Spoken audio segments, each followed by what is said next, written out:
The man that looks like he's almost about to burst a blood vessel, and that's just from having a marshmallow. Chip Roy is really annoyed. The craziest thing, okay, about what he's about to say is this is the same party that pays their leader to play golf all day. But what we are doing is we're paying people not to work.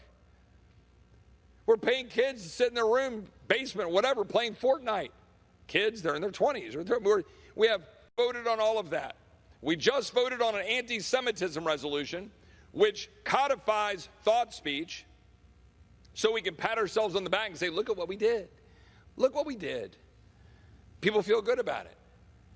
But you didn't do a damn thing, and in fact, you made things worse because you just empowered the federal government to go after thought speech. I'm going to say it over and over and over again until at least my Republican colleagues who try to pretend to give a crap about the border actually do something about it. How many campaign ads, how many speeches are going to be given by my Republican colleagues between now and November about what they will do to secure the border? And what are they doing right now? Shrugging. Sorry. Can't do anything. It's Biden. What are we going to do? I'll be damned if I'm going to empower a government to extend beyond its constitutional limits using the same bastardized use of the Commerce Clause that we have decried for decades because it has expanded a government that is now tyrannically using its power to go after the American people, go after former politicians, including the former president, that is spending money we don't have, that is using that power to regulate us to death on virtually every bill that virtually every Republican on this side of the aisle that claims to be a limited government conservative votes for. Why? Because they don't want the Fraternal Order of Police or other law enforcement organizations to come after them. Well, last night, I didn't even have an amendment circulated yet.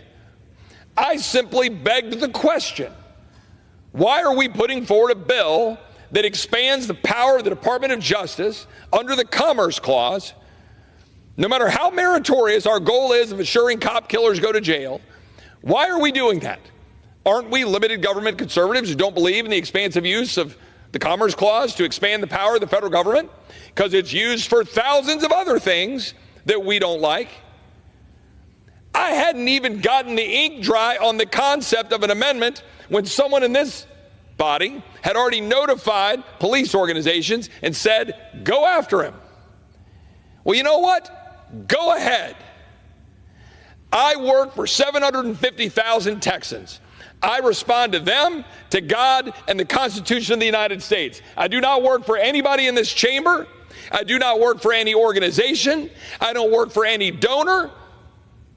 I work for the people.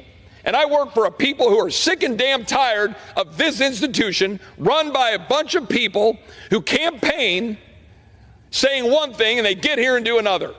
$34.5 trillion of debt, $1 trillion every 3 months. We already spend more on interest than our defense. We're about to crack $1 trillion of interest. They say we will hit $2 to $3 trillion of interest by 2030.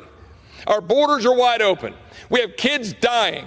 We had Austin, Texas. 4 more people the other night died from fentanyl poisoning.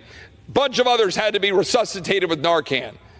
The people of Texas are continuing to deal with thousands of people pouring across the border. It's not in the headlines right now because universities are in the headlines.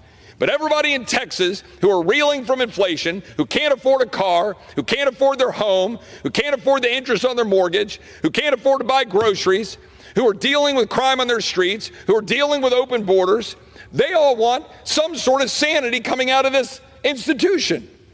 And what do? What do Republicans do in all of their infinite wisdom? We fund more of it. We fund the Department of Homeland Security again. We give the FBI a brand new $200 million headquarters. You can't even make this stuff up. We give more power to the intelligence community to spy on Americans. Don't even protect Americans with warrants. You can't even make it up. over the last 16 months, there's been a battle which represents the larger war brewing within the Republican Party, because unfortunately my colleagues on the other side of the aisle are so far gone down the rabbit hole of radical progressive policies that absolutely destroy our country every single day, littering our country with regulations, littering our country with all sorts of crime, littering our country with open borders, engaging in endless wars, all of the stuff that is happening because our Democratic colleagues are frankly undermining the American dream and undermining Western civilization and undermining everything we hold dear. There's been a battle going on for the soul of the party and the country within the Republican Party. And I want to tell you, I'm not in the majority. I'm not. You say, Chip, you're in the majority in the House. You get a razor-thin majority. No, I'm not. I'm not in the majority. I'm in the minority. A minority of Republicans who try to wake up here and change this place rather than just campaign on it.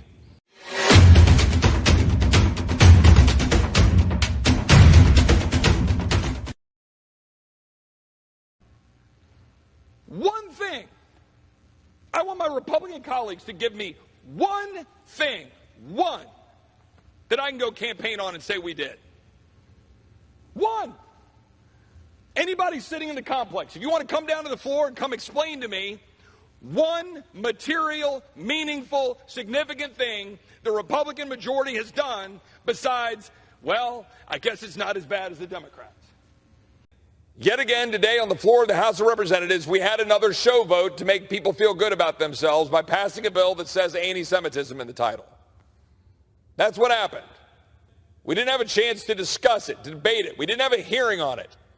It was jammed through to take advantage of this political moment while all of these horrific things are going around the country.